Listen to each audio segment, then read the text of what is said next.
Eu quero mostrar um pouco para vocês onde a gente está. Vou andar aqui um pouco, só para trazer um pouco o que, principalmente, quando a gente está rodando pela Europa, a gente tem muitos exemplos. Eu não vou conseguir mostrar em detalhes para vocês, mas vocês vão ver que tem uma bandeira ali, olha só.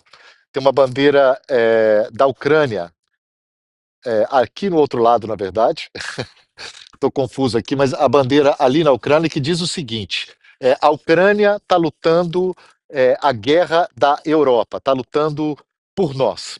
Tem um sentimento aqui na Europa muito forte em relação a isso, desde o início da invasão em larga escala da Ucrânia em 2022.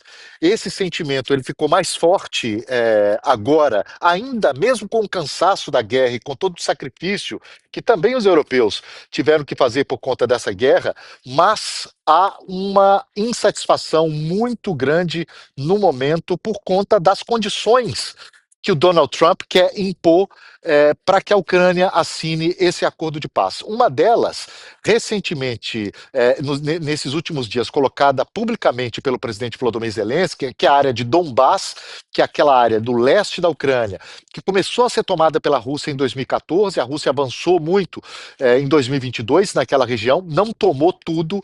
O Donald Trump, uma das propostas, segundo Zelensky, é para que aquela área se torne uma zona de livre comércio, uma zona de livre investimento. Nem o próprio Zelensky sabia bem o que isso queria dizer. Quem tomaria conta daquela região? A Rússia, a Ucrânia, o que você está propondo? Fato é que, nesse momento, há uma pressão enorme sobre os ucranianos. Donald Trump sugeriu aí que queria uma solução até o Natal. Os europeus tentam atrasar isso um pouco para que a Ucrânia simplesmente não seja entregue para os russos da maneira como os Estados Unidos propõem. E é uma questão.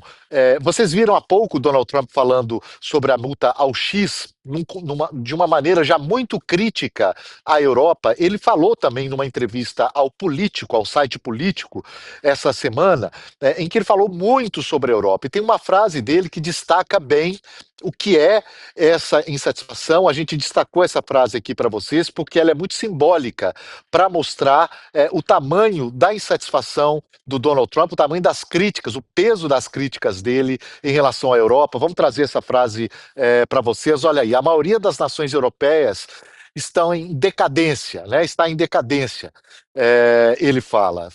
É exatamente isso, esse é o pensamento de Donald Trump. Ele critica a Europa por conta da questão da imigração e deixou, obviamente, os europeus totalmente à margem dessas negociações para o fim da guerra da Ucrânia, nos termos apresentados hoje, que beneficiam muito mais a Rússia, que praticamente não faz concessões, do que a Ucrânia. Portanto, os últimos dias foram de muita pressão vindo da Casa Branca e muita pressão vindo daqui dos europeus, que tentam se equilibrar ali para não irritar muito o Donald Trump, que leva tudo muito na questão pessoal. Eles tentam não bater de frente com o Donald Trump, mas ao mesmo tempo para tentar influenciá-lo um pouco. E é claro, com a concordância dos ucranianos, que estão ali extremamente aliados com os europeus nesse momento. E olha só, uma das questões que ajudam a explicar o humor dos europeus nesse momento é a última capa da Der Spiegel, que é uma das principais revistas da Alemanha, Der Spiegel, que quer dizer o espelho, e aí vocês veem aí, a capa tem Trump e Putin, e ela diz ali embaixo, em alemão, dois vilões, um objetivo. Então ela traz mais ou menos esse humor europeu, ou pelo menos de uma grande parcela dos europeus, da maior parte dos europeus, esse humor dos europeus do que parece aqui na Europa uma aliança Estados Unidos-Rússia em detrimento da Ucrânia.